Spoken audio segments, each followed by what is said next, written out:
Ito rin yung sinasabi ko sa inyo noon pa, but ulitin ko, proposed calendar of activities ito at hindi ito nakaukit sa bato. So, June 2, resumption of session, presentation ng articles of impeachment by the prosecutors. Isang bagay ito na nakasaad sa aming rules at sa rules ng Estados Unidos kung saan kinopya ang rules on impeachment.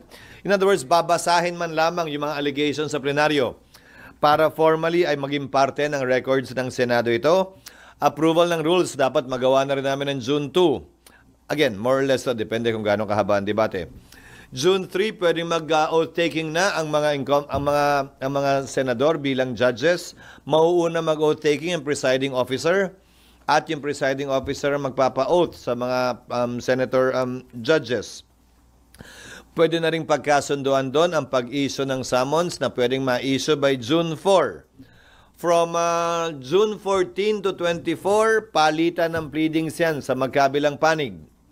At roughly from June 24 to July 25, yung pre-trial. Dahil sang-ayon sa Rules of Court, kung maalala nyo, sa mahaba natin at ilang ulit ng usapan at kwentuhan tungkol dito, nakalagay sa Rules of Court, dapat iset ang pre-trial not more than 1 month from the time the last pleading is filed by either party. So, tamang-tama lang. By July 28, magre-resume na ang Kongreso. Siyempre, wala tayong magagawa sa unang araw. July 29, inaasahan namin na susumpa ang 12 bagong senador na magiging bahagi ng 20th Congress maliban dun sa unang 12 kami na sumumpa na.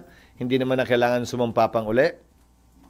At inaasahan namin na sa susunod na araw, July 30, kung yan ang mapagkakasunduan ng mayoriya, ay magsisimula na ang paglilitis o presentation of evidence.